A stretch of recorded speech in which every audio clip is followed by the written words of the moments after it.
slightly different decks, although these two players pretty much have the same deck. They obviously had the same, you know, the same kind of deck shell in mind, and just kind of the edges are slightly different, you know. Exactly. I think that Jim's version with super aggro of Searing Spear, Bump in the Night, as opposed to the slight aggro comparatively of Bloodthorn Vampire Sign and Blood, Right. is I would imagine in Jim's favor. Yeah, I think so too. I'm not. I mean, Blood Artist can definitely be kind of impressive sometimes and scary at other times, but I feel like it's not as consistently impressive as something like Bump in the Night or Searing Sphere. Now, calling it Sphere, I mean Spear. Jim also has main deck Pillar of Flames, and David does not. Oh, that's where the tragic slips. That's where the tragic so slips three are. pillars as opposed to 3 tragic slips, and that's gonna Jim matter. is on the play. Jim is going to play Rakdos Cackler, and it's going to be unleashed on turn 1. Yeah, I think that these Pillar Flames, obviously in the Zombies matchup, particularly when cards like Geralt's Messenger.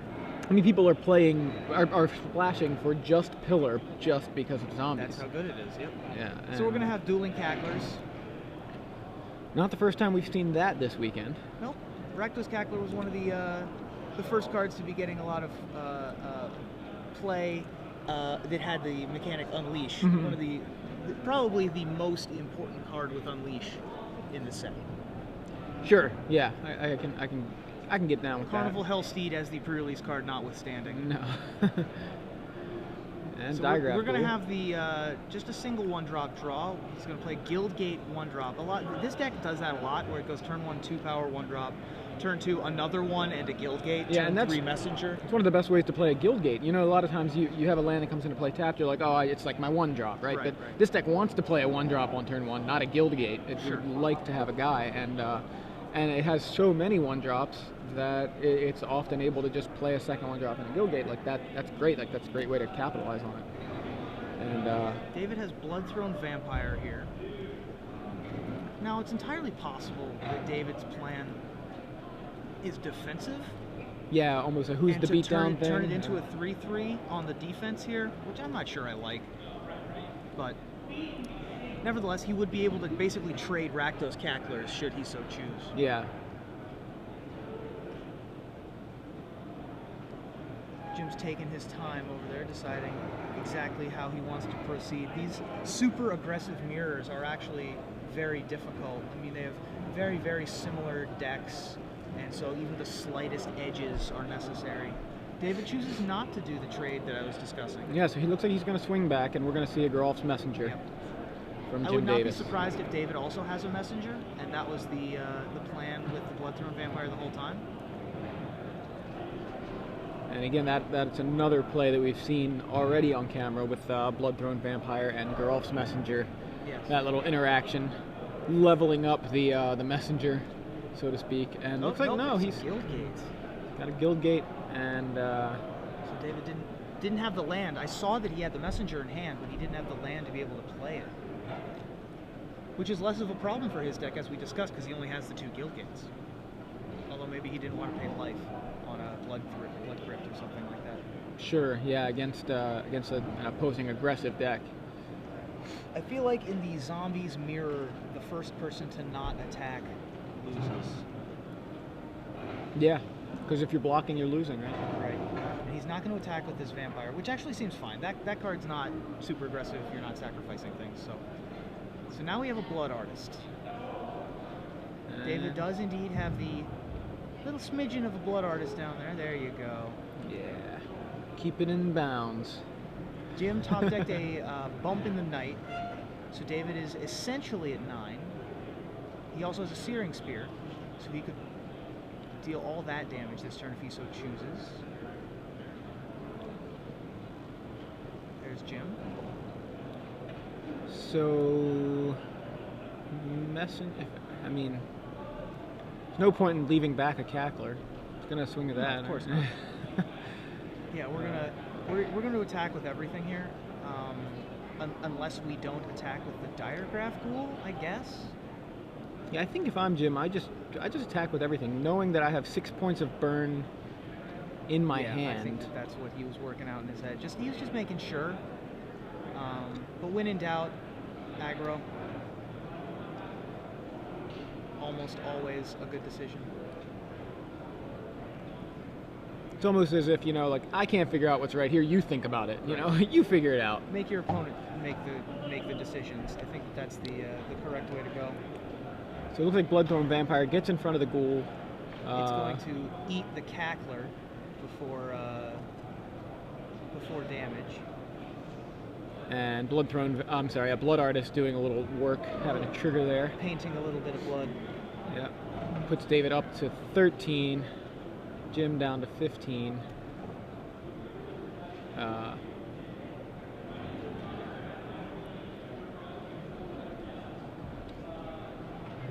So by the end of this combat, Jim's going to be at 14 because he'll take another 1 because the Diagraph Ghoul is going to die here. Yeah.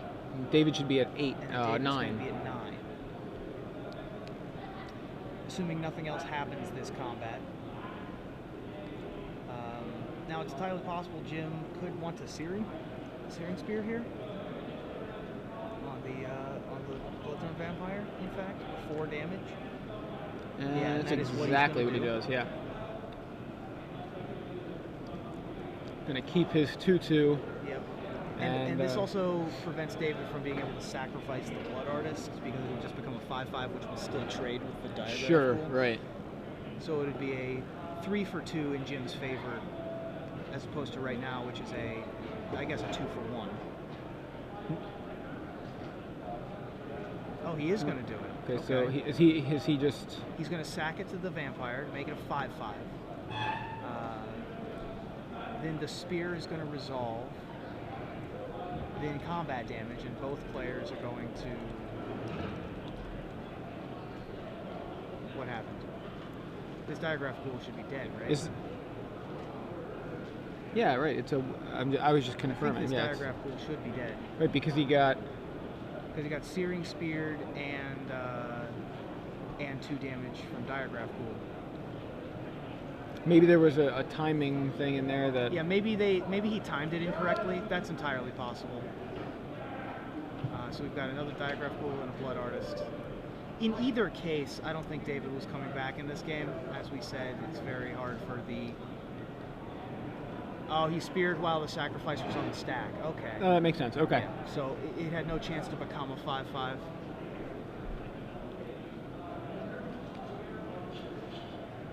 Yeah, David's going to go real low here. I'm not seeing there's a way for him to come back. Yeah, Bloodthorn Vampire. I'm sorry, I keep calling it that. Blood Artist gets in front of the Girl's Messenger. Yep. And taking David to 5 to 6. Yeah. Jim has a lot of lands, though, so perhaps David could... Oh, no, never mind. Yeah, there's that bump in the night we knew about. Then we're going to untap, and any untapped land will spell the end for David. Yeah, flashback, bump in the night, so would just end the game, but David's going to keep putting up a fight. Tragic slip on the ghoul. Yep, a morbid tragic slip.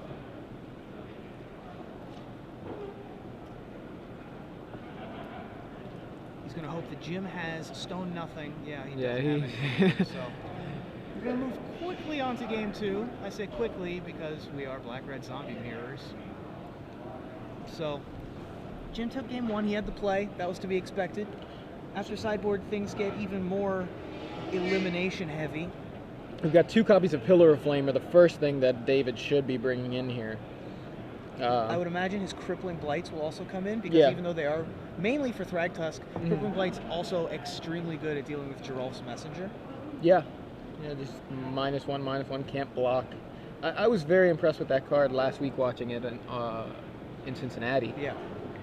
So that could come in. I suppose Rakdos Charm. Yeah, that's what I was looking at too. But it's just there's not enough you want to take out. He's going to take out his Sign in Bloods. That's really the only obvious thing that can come out. I guess Bloodthorn Vampire. Yeah, I'm not too happy with that card myself, but it's I guess it's a card. I guess it's a dude, and it gets. I could see him bringing in one of his 3 Rakdos Charms. Just as a little bit of spice. Just as something to be able to just as something, just as another card, because we're taking out all 3 Sign and Bloods and both Bloodthrower Vampires, and we've only got 2 Pillars, 2 Crippling Blight, so we want to bring in the 1 Rakdos Charm just as a one-of. You're never unhappy to see 1 against zombies, because you can do undead triggers and things like that, but it's a pretty expensive Tormod's Crypt. Right. And the artifact thing is not going to come into play. But, now, for Jim has 2 Tragic Slips, 1 Flame of the Firebrand, 2 Sever the Bloodline, an extra Pillar of Flame, a Mountain, which he'll bring in if he wants to bring in these Rakdos Lord of Riots. He's pretty much doing the exact thing that Joe Bernal was doing last week. Yeah. I'm not sure I love Rakdos Lord of Riots here, especially considering that David is on the play and is going to be able to throw bodies at the problem if he so wants, although there's not a ton of blocking happening when you have Diregraph Ghouls, Grave Crawlers, and Drolf's Messengers and Unleashed guys, and Rakdos Cacklers and Blood Artists. It's not a ton of blocking. Yeah. So I mean, if I'm Jim, I think. You think Rakdos comes in here? I don't think I bring in Rakdos. I don't. I kind of just want to bring in more removal, and not even including the Sever, because it feels like 4 mana is just like cruel ultimatum. It may as well be. No, Jim could theoretically also bring in Underworld Connection if he wants to take up the sort of more control-y role, which he will, because he'll be on the draw, and he'll have Tragic Slips and Flames and more elimination in general. But again, he doesn't know David's deck list, so he doesn't know that he has so much more elimination. How do you feel about bumping the Knight in this matchup for Jim? I just like it because of the extra. It's it helps you race, but in this particular matchup, David having the play is just so massive. Yeah, it could be one of the cards that you consider shaving out, but I mean, I'm hard pressed to look at this list and see what I'm gonna take out. Yeah, and I guess that might be where I would go first. Number 1. Yeah, you know what? Looking at his list, it's so kind of streamlined. Yeah, the list is Gravecrawler, Cackler, Diregraph Ghoul, Blood Artist, Messenger, Aristocrat, Pillar, Spear, Volley, Bump.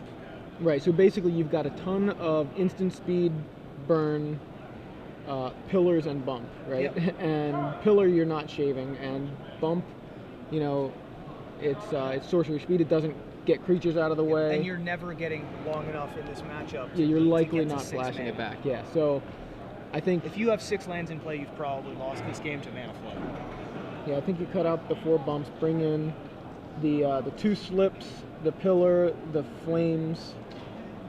Do you think you bring in Sever? It's possible. I mean, that's the 4 bumps slow. Come out for the slips, the pillar, and the flame with the firebrand. Yes. So we've already got our 4 to bring in and our 4 to take out. So I think that's where we go. Players who signed up in booster draft. Interesting little dynamic where Jim's got 4 pillar, post sideboard, 4 pillar, 2 slip, and David's got 4 slip, 2 pillar. Right. And I think that favors the pillars massively in this mirror match. Rakdos Cackler, laughing on turn 1 for David Petalas. Jim Davis mulling over his turn 1 play. Looks like he's got a Blood Crypt there on the end. David did take some damage there on turn 1 to put his Shockland into play untapped. David has 2 Blood Artists. Oh no, that's not correct. It looks like he has Ghoul, Blood Artist, Messenger, 2 lands as his remaining grid. That looked right to me. And Jim Davis is going to have what he's having. Exactly the same thing. Blood Crypt untapped, play a Cackler. Yeah, and this is Unleashed. Shocklands, everyone was like, oh, you get perfect mana with almost no drawback. And you know what? When you've got the super aggro decks in the format, 2 life, starting at 18's, not small game. So we've got a buddy land going with our dual land. And we've got the triple 1-drop draw on David's side of the board. We got 1 of each. Gravecrawler, Diregraph Ghoul, Rakdos Cackler.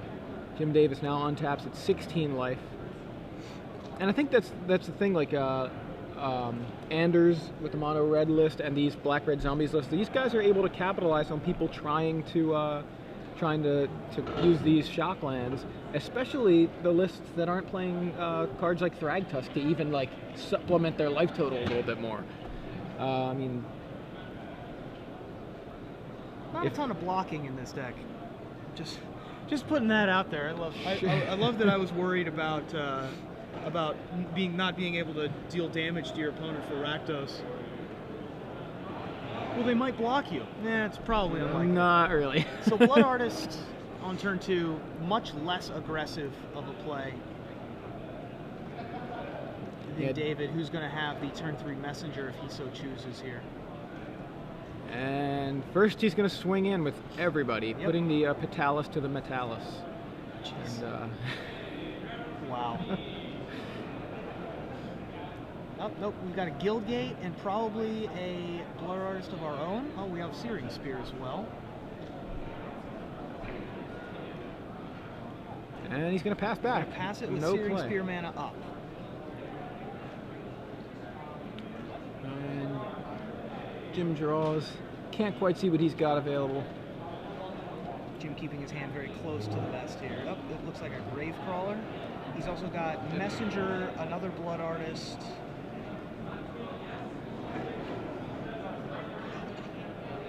Yes. Still can't quite make it out. Right. Definitely Messenger Blood Artist. What's that red spell? Is that Brimstone Volley? It could be. It had very dark art. I would not be shocked if that was Brimstone Volley. Jim's in a rough spot here because David had pretty much the best possible turn 1, turn 2 that you can have. Right, on the play too. On the play. Gotta really evaluate this situation now. Was that a Falkenrath Aristocrat, I believe, in there? Could be. Not going to be very helpful at this point. I think Aristocrat is probably a poor choice. That might be another spot that I would shave if I were Jim, because you saw the Tragic Slips game 1. Cackler gets in, knocks David to 14. We've got...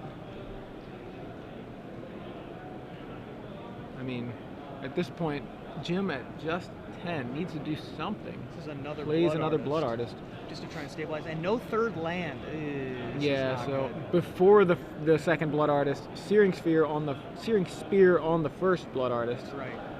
And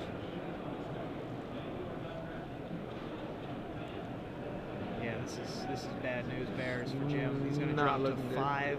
Then Messenger is going to drop him to 3. We just drew another Searing Spear. Yeah, he's... Nope, Brimstone Volley. But either way, we are very near death.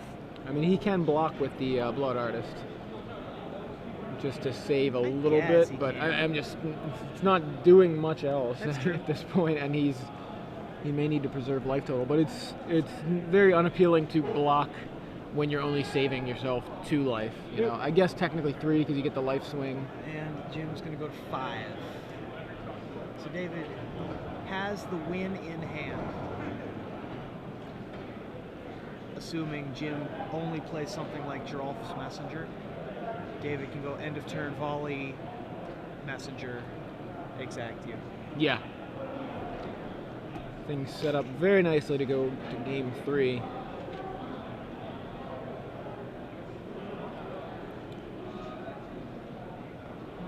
Jim doing some math.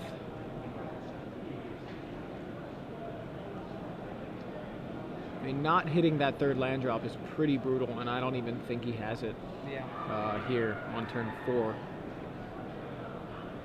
Yeah, he kept the 2-lander on the play and didn't get there. Cackler gets That'll in. happen sometimes with black-red zombies.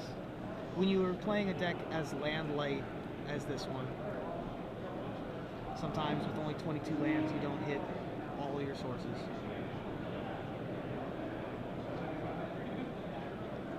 David is actually running an extra land. He's running 23 lands. That may be the difference. At least in this game. So there's a third Blood Artist. There's the end of turn volley, and we're going to untap and play Giralf's Messenger, and that'll be all she wrote for this game. No need to attack. Going to game 3, and it's that kind of thing that really makes the red version of zombies so appealing, where they have this reach where, sure, you have 2 Blood Artists in play. I'm just not going to even attack. I'll just burn your face and then burn your face with this guy. So making a few changes here, but I imagine certainly part of the appeal. Also, I think that a lot of players just are thankful that there's a true aggro deck in the format again. Because for a whole year, basically, there wasn't a aggro deck. You know, Tempo Delver was the aggro deck for the format for a long time. Yeah. And that's not really an aggro deck. Your aggro decks don't run Mana Leak. You know what I mean? Right. I mean, we did have, you know, red-green aggro, Jackie Lee aggro, you know, sure. Turn 2 sort of War and Peace, kill you, basically. Right. But the only one-drops for a long time in the format were Delver Secrets and or Mana Accelerants. And those aren't, you know, in your head, when you think, all right, what are the best 3 aggro creatures? The first things that come to your mind are a blue creature, Llanowar Elves, and Bird of Paradise. All right, these are our aggro creatures. Yeah. No, usually it's, you know, Goblin Guide, right, Goblin Patrol, Jackal Pup, you know, and then finally Zombies towards the end of last season finally made an appearance with Grave Crawler. You know, now we have Rakdos Cackler. These are true aggro creatures. Right. I mean, so aggressive they can't block. You know, they are only attack. And we've also seen other decks pop up that utilize things like War Falcon and Champion of the Parish. Not to mention Dryad Militant, which hasn't really had its day in the sun yet, but I mean, it's been like 8 days since the format was legal, so I think we got some time. I think the Militant's got some time. So I was looking at David's sideboard, and he's got some interesting choices here. He's got a Killing Wave. Right, to go along with those Blood Artists. To go along with those Blood Artists against like the green, mid-rangey kind of decks. Even Killing Wave for 2 is completely fine. He's got 2 Zealous Conscripts, which I think is a nod toward there being a Tamiyo deck in the format. Sure, yeah. And not only that, he's got 3 Dreadbore, which I think are a couple nods to the Planeswalkers. And he's also got 2 Slaughter Games. So these are all cards that you can bring in against that type of deck. I think that he's got a lot of big mana stuff in his sideboard, and it's a little surprising to have that much against the control decks. Whereas Jim has the Rakdos, as we said before, which is just a big dude. You know, when you want to stand in front of Thragtusks, or you know, Restoration Angel, or something like that, then there you go. Sever the Bloodline, also for large animals of various types. Yeah. Angels of Serenity that seem to pop up from time to time. Be flying around quite a bit in these last 2 weekends. So, do you think that this deck, this black-red zombies, hyper-aggressive, Bump in the Night deck, although Jim's the only one running Bump in the Night, do you think that that's... You mean out of these 2? Out of these 2. Out of these 2 decks. Do you think the Bump in the Night version that we saw Joe Bernal play, that everyone looked at the deck and said, my God, that's the best week 1 deck I could have come up with. Do you think that is a deck that will maintain pretty much the same look? Or are people going to be like, nah, Bump in the Night's not what we want anymore. It's too hyper-aggressive. The dog is too shaggy. That's a good question. I mean, I'm not much of an aggro player myself, but... Yeah, this is the type of question that I would be better at answering, but I actually don't know.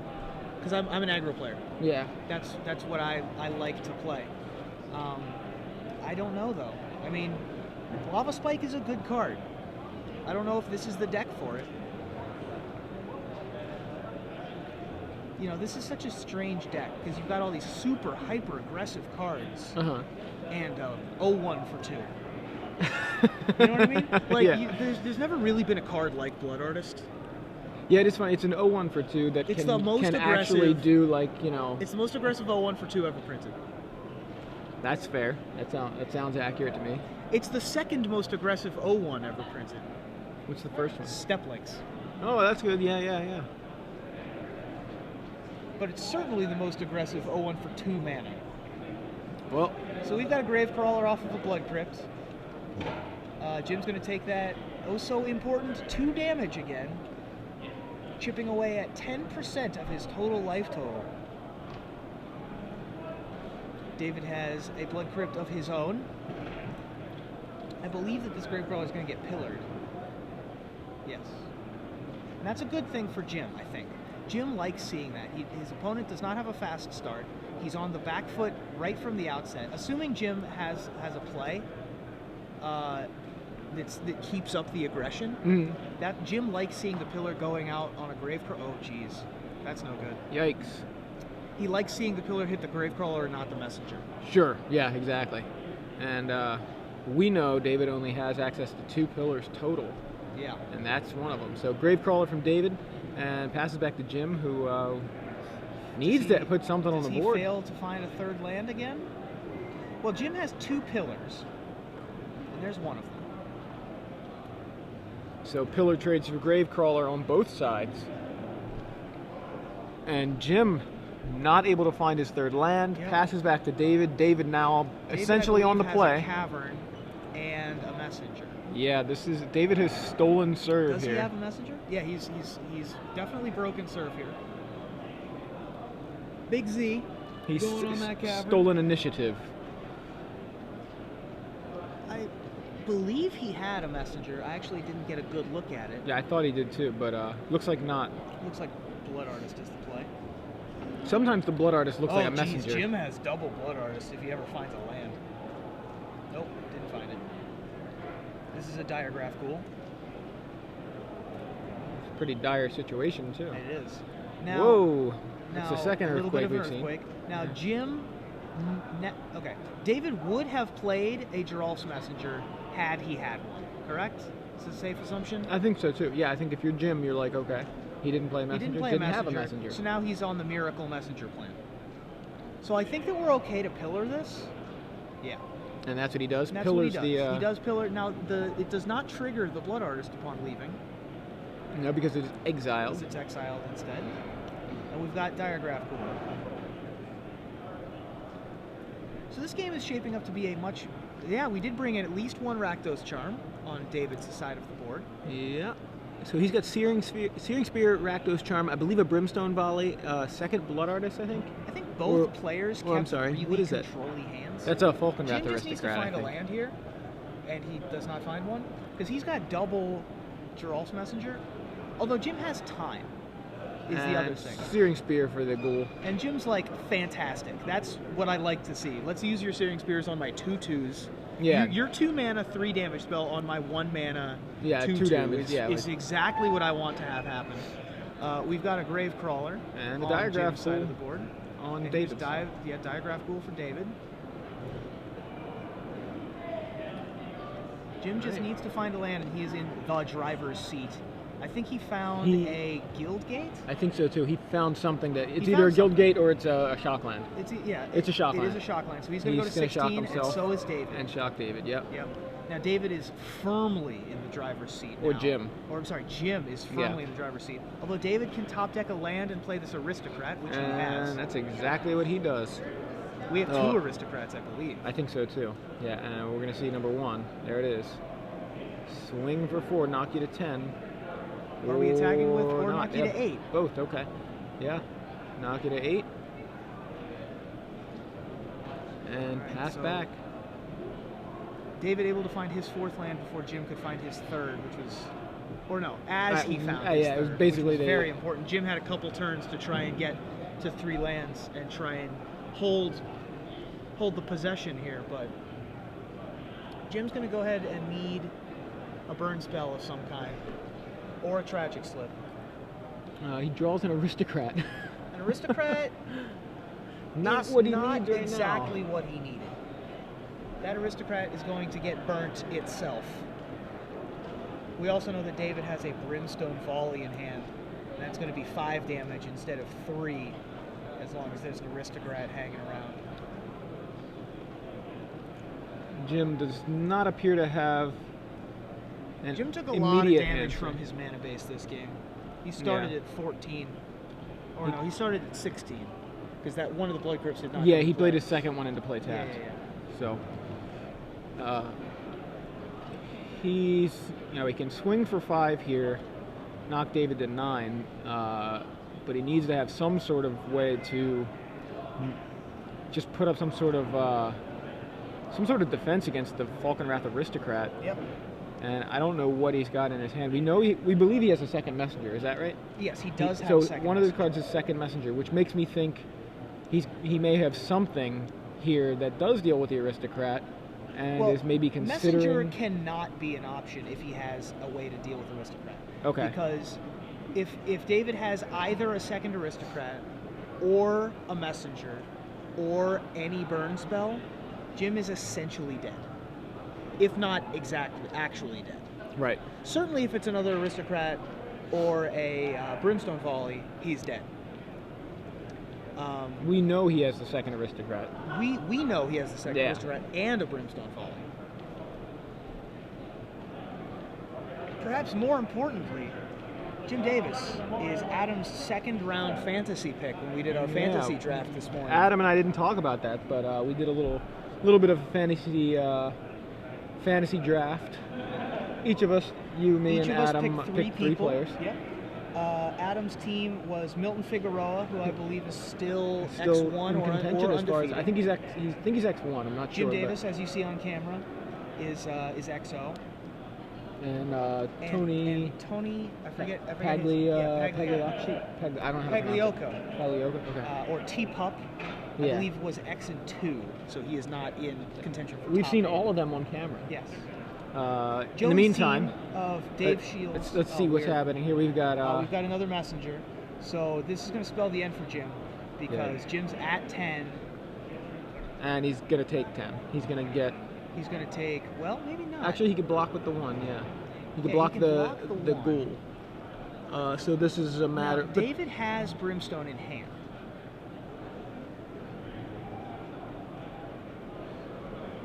Jim might be just barely enough alive to be able to win this game. Yeah, it'll be interesting because he's not.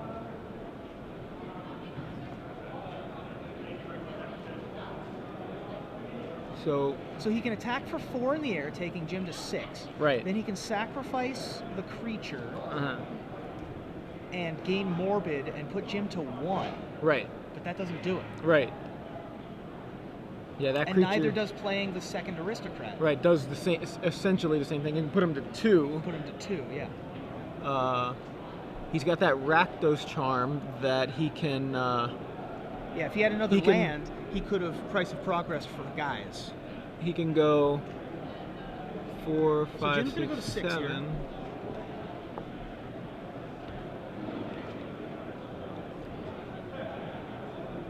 He just barely doesn't have enough, I don't think. Because he can play Messenger and sack it to put Jim at 2, or he could have attacked with the Aristocrat, put Jim to 2, or he could play the Brimstone Volley, put Jim to 1. It's just barely not enough. Yeah, at this point he's Jim figured it out. That's what he was. I think that's what he was doing the math on. I don't know to what figure out how he was going to die here, and he was like, "All right, well, if he has it, he has it." But no, not any one card will be able to do it if I play this messenger. So he figured out that he actually had a turn. I really am curious what's in Jim's hand.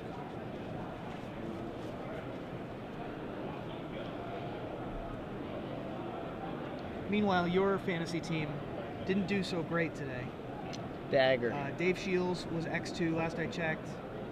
Larry Swayze was X2 or 3. And Dan Jordan, I think, is actually still in contention. So yeah, we had him on camera earlier. Yep. My team did much worse. I think Ross Merriam and Dustin Taylor are both dead, and Jack Grandin is X and 2. He picked up the last loss that you guys saw on camera with the double bonfire. Right, yeah. Bonfire. Yep, what a card. What a card. And so it looks like Jim has found the 4th land and played Aristocrat. An Aristocrat. So I think it's all over. Right? Now, hold on. There's 10. No, because 12. Jim. Okay, so if Aristocrat dies.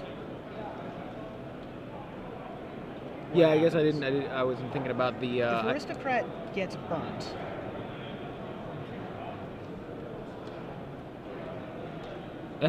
Everybody in. He says you may enter to your attack step, and Jim can't enter his attack step soon enough. Diagraph Ghoul on Giralf's Messenger. David is planning on taking 9? Really? So he's just dead if he... And sees that he's dead. if he does it this way. I believe that he's going to burn this aristocrat, though.